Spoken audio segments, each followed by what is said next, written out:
$10,000. That is what a clean wholesale assignment pays on a solid deal. Now hold that number, because the same house, the same seller, the same you can pay $35,000 instead. 3.5 times the money. And here is the part that gets me. It is not a better house, it is a better contract. It's called a novation, and in 2026, it is quietly replacing the plain assignment as the way experienced wholesalers actually get paid.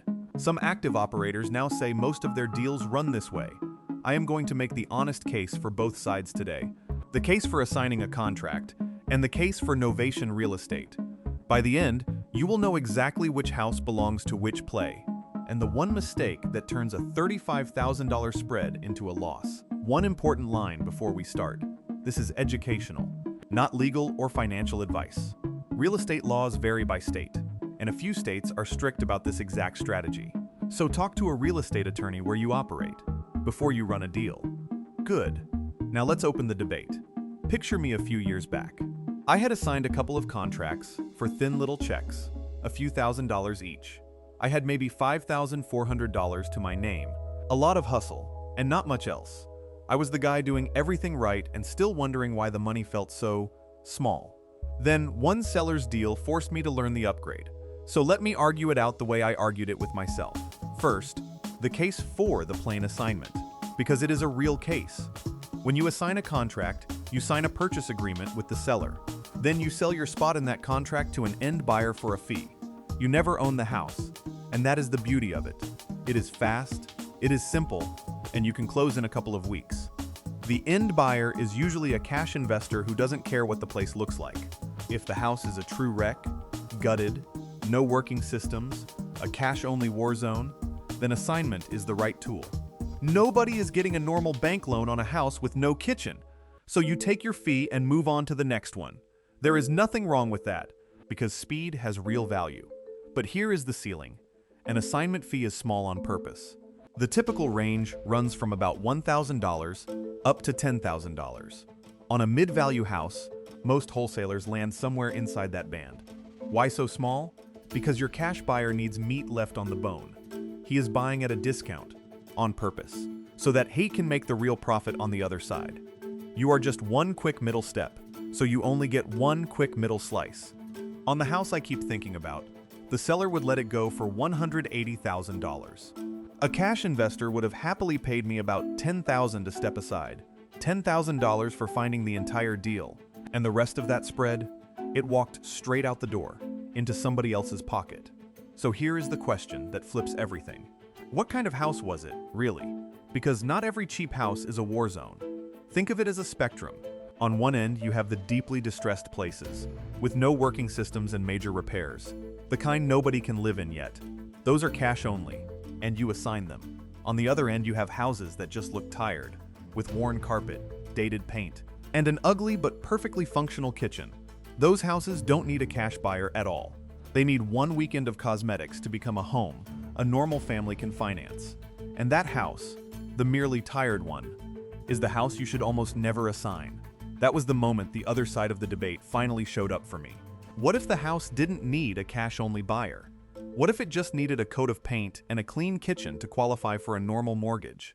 Because if a retail buyer can get a loan on it, you are no longer fighting over a thin little fee. You are playing for the full spread, the whole gap between what the seller needs and what the finished house is actually worth. That, in one sentence, is the entire idea behind a novation. Let me tell you about the deal that taught me this, because the house I keep mentioning was a real one. A seller called me about a tired 3-bedroom ranch. He had taken a job in another state and just needed to be gone in a couple of months. The place was not broken, it was simply dated. The kind of house you walk into and immediately picture beige carpet from another decade. My old instinct kicked in right away. Lock it up at $180,000, assign it for $10 grand, move on. But that carpet was the only thing really wrong with it. The furnace ran, the roof was fine, the bones were good.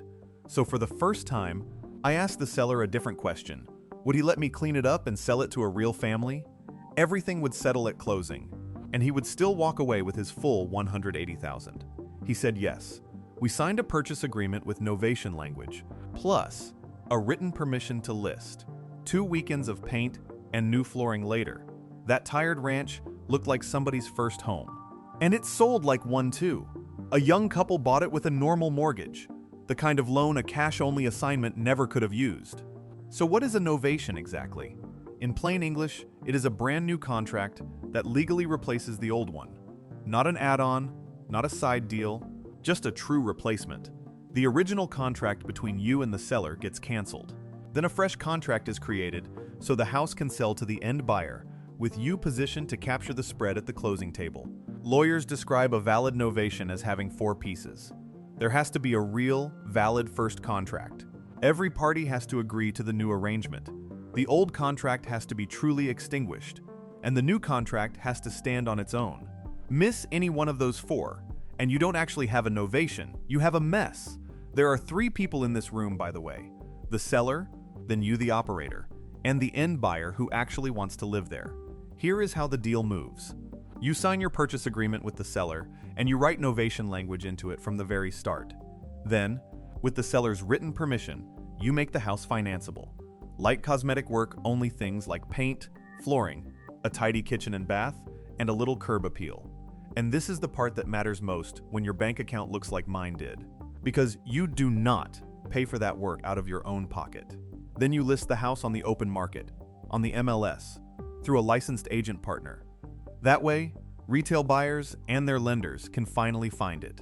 Think about that for a second. The same house is suddenly visible to every pre-approved buyer in town. A plain assignment can't get anywhere near the MLS in most places, but a novation can, and that single difference opens the door to a much larger pool of buyers, and a much larger number at the end. Now you might be thinking the obvious thing. If I have almost no cash, how on earth do I pay for $15,000 of repairs? Great question. And the answer is the quiet magic of this whole structure. You don't, the repairs, the title fees, and the agent's commission all get settled at the closing table, paid out of the final sale proceeds. Picture it simply. Say the house needs $15,000 of cosmetic work, and it eventually sells for $250,000. That $15,000 comes out of the proceeds at the end, not out of your savings at the start. You are the one organizing the deal, not the one funding it. That is exactly why this works for a hustler with $5,000 instead of a flipper with $50, and you get paid without ever taking the title. At closing, the title company simply runs the math. The sale price comes in, the seller's number goes out, and the repairs, commission, and costs go out. Whatever is left over is your spread, and the title company wires it directly to you. You never owned the house for a single day. You just upgraded the contract. Now stop, because this is exactly where people blow it. The number one way a novation falls apart is over-improving and running out of clock. You get excited. You start treating the house like your own personal flip, and you pour $25,000 into a place that only ever needed $8,000. The fix is a hard, boring rule. Light cosmetic only. If a house needs a new roof, a new furnace, or foundation work, then it is a cash-only assignment. You walk it right back to the other play. The second killer is the calendar, because retail buyers need real time for an appraisal, an inspection, and underwriting, so you write a long enough timeline into your contract with the seller. 60 days minimum and 90 to be safe. If the seller has to close in 3 weeks, novation is the wrong tool, and you simply assign instead. The third trap is the appraisal coming in low, because that quietly kills the buyer's loan. The fix is to stay conservative on the front end. Run real comparable sales before you ever sign, and price the house where an appraisal can actually land. Keep a backup cash buyer in your pocket too, just in case. 2 more quick ones. The seller can refuse to let you list, so you get that permission in writing the same day you sign. And the buyer's financing can fall through, so you pre-verify their loan ahead of time. Every single risk here has a fix sitting right next to it. Okay, let me put the money side by side now, because this is the whole heart of the debate. I call it the full spread swap. You swap a thin assignment contract for a fresh retail contract, and you keep the spread the cash buyer used to keep. Same house, 2 very different paths. Path 1 is the assignment. The seller needs $180,000, and the cash buyer pays $190,000. You keep $10,000, and you are done in 2 weeks, clean and small. Path 2 is the novation, where the seller still needs that same $180,000. You put about $15,000 of light cosmetic work in, paid from proceeds. Now the house shows like a home, and it sells to a retail family for $250,000. So let's settle the closing table together. Watch what happens. $250,000 comes in. The seller takes their $180,000. $15,000 pays back the repairs. The agent's commission, at 6%, is another $15,000, and closing and title costs run about $5,000. Add those deductions up, and 180 plus 15 plus 15 plus 5 is $215,000. Subtract that from $250,000, and what is left over is $35,000. And that is yours. Let me say the two numbers back to back, slowly. $10,000 on the assignment, $35,000 on the novation. Same seller, same front door. The only thing that changed was the contract. And your own cash in the deal? Almost nothing. Just a little earnest money, a little marketing, and a lot of hustle. The roughly $5,400 I had was plenty, because the house paid for its own makeover at the very end. Now let me stretch that across a year, because this is where it gets serious. Say you find and close one solid deal a quarter, which is a modest pace, just 4 deals in a year.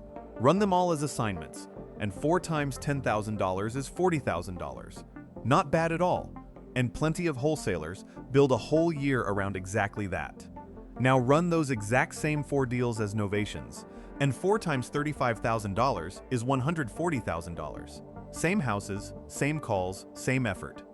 The gap, in a single year, is $100,000, earned with the same nothing down position you already use. That is the real reason operators are switching. It is not magic. It is just a smarter contract on the houses that deserve it. And this is not a fairy tale I cooked up. The 4-element rule for a valid novation comes straight out of real contract case law. That $20,000 to $35,000 net keeps getting reported by active operators, over and over. You see it again on the wholesale real estate forums and on Bigger Pockets. And the creative finance world has been teaching versions of this for years, from people like Pace Morby to Jamil Damji. I am just handing you the plain version, without the paperwork gymnastics. Now the part nobody loves but everybody needs, the legal side. Wholesaling is regulated differently in every single state, and novations are no exception. Some states are genuinely strict. South Carolina, Iowa, Nebraska, and Mississippi essentially want you to hold a real estate license if you do this regularly. Other states, like Arizona, Wisconsin, and Alabama, don't demand a license, but they absolutely do demand disclosure. Wisconsin now wants your wholesaler status disclosed in writing before the purchase agreement is even signed. Ohio rolled out its own disclosure rules as well. Here is the simple through line that keeps you clean. You must disclose your role and your intent to profit, because you are not hiding anything. Your fee shows up on the settlement statement anyway. So honesty here is not just legal, it is practical. The clean structure is straightforward. The seller signs a listing authorization form that gives you written permission to market the house. The novation agreement clearly states that you are transferring contract rights and obligations, not acting as the seller's unlicensed agent. And you bring in a licensed agent partner to handle the actual listing and the showings. Do those 3 things, and you stay safely on the right side of the line. And again, please call an attorney in your state, because this is the one place where you never improvise. So let's settle the debate honestly. Who is a novation actually for? It is for the operator who has done a deal or two and understands how a contract works. It is for the house that needs lipstick, not surgery. It is for the seller who can comfortably wait 60 to 90 days for a retail closing. And it is just about perfect for someone like the early version of me, with lots of hustle and almost no cash, because the money comes out of the deal instead of out of you. So who is it not for? Total beginners who have never closed a single thing. Houses that are true gut jobs. Sellers who need their cash in 2 weeks flat. And anyone who wants to quietly skip the disclosure step. For all of those, you assign, or you walk away. Both tools belong in your bag. You just have to stop using the small one on houses that deserve the big one. Here is your exact next move, in order. First, look hard at your current pipeline and find the houses you are about to assign. Then ask one simple question of each. Does this place need cosmetics, or does it need construction? The cosmetic ones are your novation candidates. Second, before you sign a thing, pull real comparable sales, figure out the honest retail number, and back into your spread from there. Third, line up a licensed agent who actually understands novations before you ever need one. And add a real estate attorney to paper the agreement for your specific state. And fourth, write a 60 to 90-day timeline into your seller contract from day one. Do those 4 things, and you have built the full spread swap right into your business, instead of leaving all that money on the table for someone else. Look, the assignment fee is not wrong, it is just small. And for years, I treated that small check like it was the only check on the menu. It was not. The exact same deal-finding skill you already have, the driving, the calls, the offers, can pay you 3 to 5 times more on the right house. And it works with the same nothing down position you started in. That is not a different hustle, it is the same hustle, finally paid properly. So go find the cosmetic house, make the honest case to the seller, and disclose everything. Keep the work light, keep the clock long, and let the closing table do the heavy lifting. The contract is the upgrade. Now go find the one you were about to give away.